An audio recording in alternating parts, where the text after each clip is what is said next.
Ksoo and Yungeen Ace brothers, who once had each other's backs, now standing on opposite sides. Behind prison walls, a brotherhood turned into a deadly betrayal. Is money enough to save a life?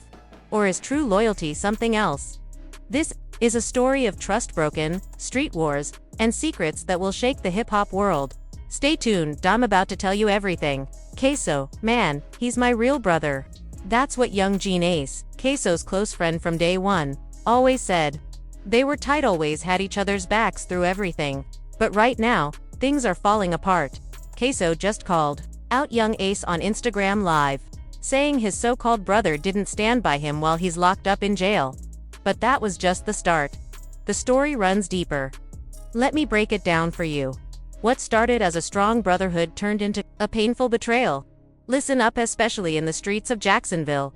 Loyalty isn't just a word you throw around for show, it's life or death. Straight up. For a long time, the bond between Yungeen Ace and Ksoo was unbreakable. These guys grew up on the same block, shared the same struggles, and dreamed the same dreams. They dodged danger together and split whatever they had. But sometimes, even the tightest friendships crack under pressure. What once felt like real love can turn into a betrayal that hurts worse than any enemy's attack. Tyrone Bullard, aka Yungeen Ace, and Hockey Robinson, known as Ksoo, weren't just friends, they were real brothers from the same tough neighborhood. They knew pain, they knew struggle, and they had each other's backs no matter what. They grew up in Jacksonville's roughest areas, where making it to 25 is an achievement, and loyalty is the most valuable thing you can have. When Ace talked about Ksoo, you could hear the genuine love in his voice, it wasn't for show. Back in 2019, Ace posted on social media, "I love Ksoo, like my mama made him. I swear he'd die for him."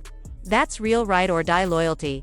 Ace proved his loyalty by going all inward as he spent over $1 million on Ksoo's legal defense. That kind of money changes lives and sets up futures. But Ace wasn't thinking about himself or his family. He was focused on his brother locked up, fighting for freedom. He literally went broke trying to keep Ksoo out of jail. In his 2025 song, "I'm Sorry," Ace got honest about how hard it was, rapping about his empty bank account while he had a baby on the way. That's real love, putting your homeboy's freedom before your own family's future. But here's where it gets twisted. The very music that celebrated their brotherhood was used against Ksoo in court. Ace's 2018 hit "So Homicide," meant to honor Ksoo, became evidence prosecutors used to paint him as a killer. Imagine your best friend dropping a song, shouting you out. But then the government twists those words to build a case against you. Prosecutors said Ace's lyrics showed planning and encouraged violence. Suddenly, Ace's love song was proof of guilt. Some people even said Ace was snitching on Ksoo through his music, giving prosecutors the ammo to lock him up for life. That's cold. Trying to show love to your day one, only to end up helping the system take him down. That's the harsh reality. Rumors spread that maybe Ace wasn't as loyal as everyone believed. The trial was full of real street drama. The prosecution came with dashcam footage, fingerprints on the weapon, and social media posts that looked like confessions. But the real heartbreak was seeing the homies turn snitch. Spoiler alert, both Ksoo and ATK Scotty were found guilty. Ksoo's father took a plea deal. And there's another case involving Ksoo's other brother, Abdul Jr., though that one isn't being tried right now. Still, it looks like they're all headed down. Ksoo's own dad, Abdul Robinson Sr., shocked everyone when he took the stand and pointed fingers at his son, sharing all the details the court needed to lock him up. That's some cold family betrayal right there. When your own blood becomes the prosecution's star witness in the hood, that's the ultimate betrayal. Then there was Dominique Budabutter, who was supposed to stay loyal but flipped completely, giving up every single detail. This guy told the court everything from the plans to the getaway route, so clearly it felt like watching a crime documentary. He laid out who did what, when, and why, like a movie narrator breaking down every scene. The driver, he was smart enough to say, "I'm not shooting nobody, that shot would make me a snitch." You get the picture. The courtroom looked more like a family reunion gone wrong, with everyone supposed to be solid snitching on each other. Meanwhile, Ace was stuck on the sidelines, watching all the money he spent on lawyers fail to stop the inevitable. All that cash, loyalty, and love, it still wasn't enough to save Ksoo from the system. When the jury came back after just 3.5 hours with a guilty verdict, you could see the shock on everyone's face. Ksoo was looking at a life sentence, just 25 years old. and his life was basically over before it began. Has the jury reached a verdict? Please hand the verdict form over to the family. But then things got messy. Instead of owning up, Ksoo started blaming the system, posting about all white juries and judges being the reason he got convicted. He acted like the system was rigged against him, conveniently forgetting that his own people, his dad, his homies, his crew were the ones who testified against him. That's when the real feelings came out. Word spread that Ksoo felt abandoned by the people who were supposed to have his back. People started asking if Ace did enough. Yeah, he spent $1 million, but was that really enough for a true friend? Should he have raised more hell, pushed harder, done more than just write checks? Ksoo was probably sitting in his cell wondering who really had his back and who just threw money at the problem. $1 million sounds like a lot, but when you're facing life behind bars, you start to wonder if your so-called brother could have done more. You can see it in his head shake like he's saying, "I messed up. I'm convicted of murder. I blew it." He's probably about 25 years old, and he knows his life is basically over. The hood was watching, social media was buzzing, and everyone had an opinion on whether Ace was really as loyal as he claimed. The whispers turned into talks.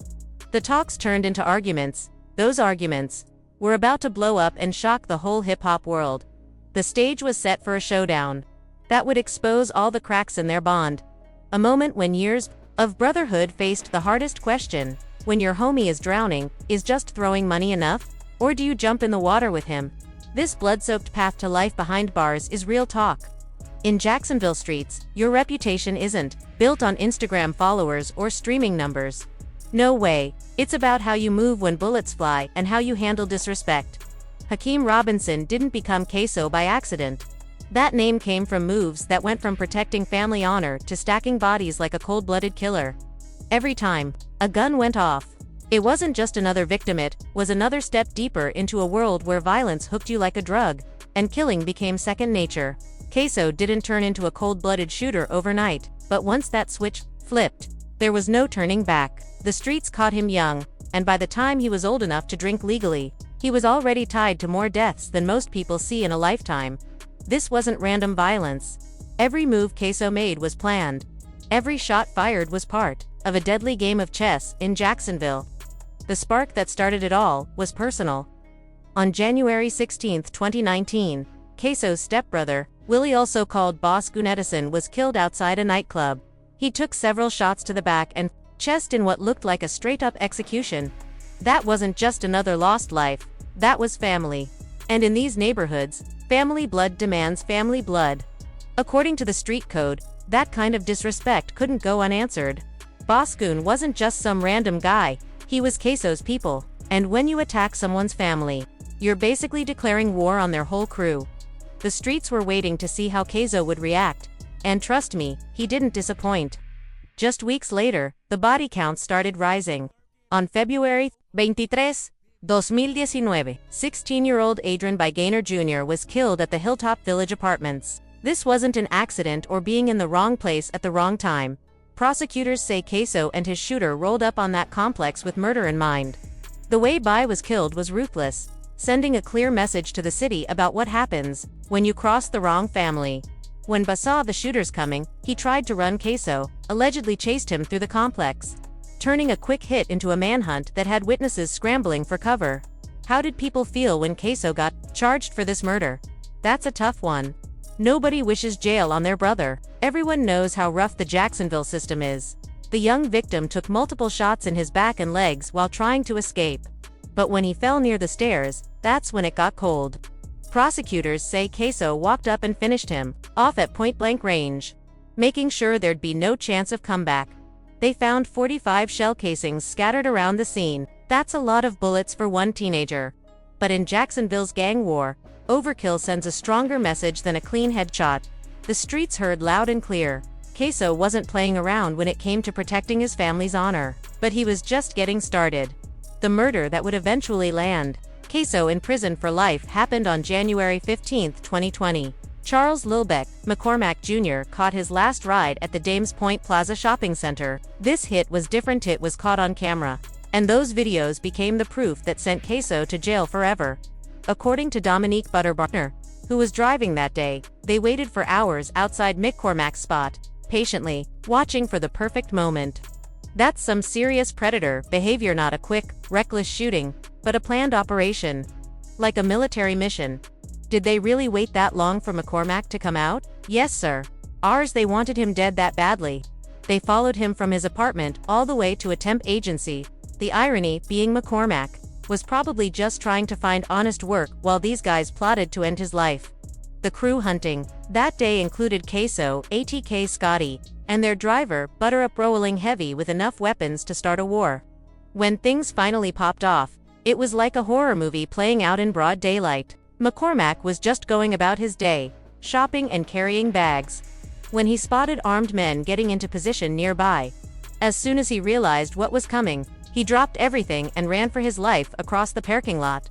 What happened next was caught on dashcam footage that would haunt courtrooms and give jurors nightmares. Ksoo and ATK Scotty jumped out of their car, carrying semi-automatic guns, including an AR steel rifle, and started chasing McCormack across the plaza like hunters after their prey. After Ksoo jumped out of the Nissan, he fired shots at McCormack. The victim tried to escape but was chased down and killed. The sound of gunfire echoed through the shopping center, sending innocent people diving behind cars and running for safety. McCormack took several bullets as he tried to find cover near a nail salon but eventually fell face-first on the asphalt. The evidence they left behind was sloppy for men who thought they were so careful. Ksoo's fingerprints were on the murder weapon. There was video of the chase, and social media posts that looked like confessions. He might as well have left his ID at the scene, but what really sealed his fate was what he said online. After killing by Ksoo couldn't help bragging on social media, posting pictures with captions next to the victim's photo. That was a straight-up confession and celebration all in one. Really dumb. Once you put it all together, the pattern was clear. Ksoo was also tied to the January 2019 murder of Damon Rothermel, just 2 weeks after his stepbrother was killed. This wasn't random violence or crimes of passion. It was planned retaliation, showing Ksoo moving like a one-man army in Jacksonville's gang war. By the time the feds caught him in September 2020, he was linked to enough deaths to fill a small cemetery. The evidence was so strong prosecutors went for first-degree murder charges, meaning life in prison with no chance of parole. Even when caught, Ksoo acted like he was untouchable. When asked if he wanted a lawyer, he said, "I want to speak with my lawyer." That's the response of someone who's been coached. Don't say anything to the police. Ask for a lawyer and stay quiet. But it was too late by then. His crimes were tied to a pattern of revenge killings, glorified in diss tracks and social media posts, creating a paper trail that connected his music to real-life murders. Prosecutors loved it. Defense lawyers cried. The streets watched every move, every post, every lyric, keeping score. Ksoo's alleged body count became part of his street legend. But the very thing that built his name in the hood became the evidence that took away his freedom. Each murder was part of the bigger ATK versus KTA gang war, making him not just a killer, but a soldier in Jacksonville's deadliest battle. When music turned into murder ATK versus KTA war, these killings weren't just some random beef getting out of hand. No, these were planned strikes in what might be the bloodiest gang war hip-hop has seen. Since 2017, the conflict has claimed over 20 lives, turning neighborhoods into war zones where young people get killed just for wearing the wrong colors or claiming the wrong block. This wasn't your usual rap beef where guys trade bars and talk. On social media, this was real violence. Diss tracks became death threats, and music videos turned into hit lists. Getting your name in a song could mean a death sentence. Dropping a hot track meant you better watch your back, 24/7. The nightmare started back in May 2017. When 18-year-old Zion Malik Brown was killed in the most disrespectful way. DeAndre Trey Shorty Thomas, 19, from Orange Park, stormed Zion's family home and broke every rule of the streets. He smashed through a sliding glass door and fired at multiple family members, including Zion's 16-year-old sister and 9-year-old cousin. That right there was crossing lines even the toughest street cats don't cross. You don't bring that kind of violence to someone's family home, especially with kids and women inside. But that disrespect set the tone for everything that came next. Once you break those unwritten street rules, all bets are off, and anything becomes fair game. The real escalation came exactly 1 year later, and this part hits close to home for Yungeen. Ace, June 5, 2018, a date burned into his memory forever. That day, what was supposed to be a birthday celebration for his brother turned into a nightmare that would haunt him forever. Picture this: you're out with family, feeling safe, enjoying dinner. Then suddenly, bullets start flying, and in less than 30 seconds, everything you love gets ripped away. Ace took 8 shots, but somehow survived. His brother Trayvon Bullard, 23, and 2 close friends weren't as lucky. They got killed right next to him. Ace remembers it like it just happened. "We pulled up to a light. I was about to call my girlfriend because we were arguing about the car, my big brother's car. As soon as I pulled my phone out, I got shot in the hand. It healed, but it was bad. When the shooting started, I saw everything." That kind of trauma changes a person forever. You could hear it in Ace's voice when he talked about that night. He developed serious PTSD, getting jumpy at loud noises and unable to sit with his back to a door. That's when you know it's real. "I got shot 8 times and I'm still here. My brother got shot 5 times. Why did this happen? It hits me every day. I thought about it this morning before I came here," sighed. "And the police were around. I told people, don't walk anywhere, just stay with me until it was safe." That shows how deep this violence had gone. Older guys trying to protect the younger ones, but the streets had already taken too many lives. This wasn't grown men settling disputes, it was a war swallowing children, turning teens into killers or victims. What made this war different from other gang conflicts in hip-hop was how it mixed street violence with music. When Yungeen Ace dropped Who I Smoke in 2021, it wasn't just a diss track, it was a musical declaration of murder, sampling Vanessa Carlton's 1,000 Miles. The song celebrated death with lines like "We smoking bite" and "We smoking tuck," openly bragging about killing teenage victims. The music video showed ATK members dancing in cemeteries, mocking dead rivals in a way so disrespectful it caused outrage worldwide, but the track still went viral, racking up millions of views and even going gold, proving controversy sells. Even when built on real deaths and real grief, the song's success showed how the streets and the music business had created a dangerous loop where murder became marketing and death turned into dollars. Julio Fulio's response took disrespect to a whole new level. His track, "When I See You," was filmed in a Jacksonville cemetery where he literally danced on the graves of ATK's fallen members. Seeing grown men step on tombstones while rapping about killing was so shocking it made headlines around the world. These weren't just songs anymore. They had become a form of psychological warfare, designed to cause the most pain to grieving families. Imagine losing your child to gun violence, and then having to watch the killer celebrate that murder in a music video played on every platform and shared everywhere. Even with all this disrespect flying around, Ace tried to keep things mature when he talked about the bigger picture. He said, "Some people think I'm behind a lot of this, but I'm not. I'm just working, grinding every day. I got a family. I'm trying to be big." The war wasn't just in Jacksonville, it spread. When Ace got shot again in Waycross, Georgia, in 2019, it showed this beef had grown beyond state lines. His friend Jeremy Roe Brookins was killed in a hotel parking lot, ambushed there, proving nowhere was safe. Law enforcement says this feud is tied to over 50 murders, making it one of the deadliest gang wars in modern American history. Federal authorities have even threatened RICO charges, especially after incidents that grabbed national headlines.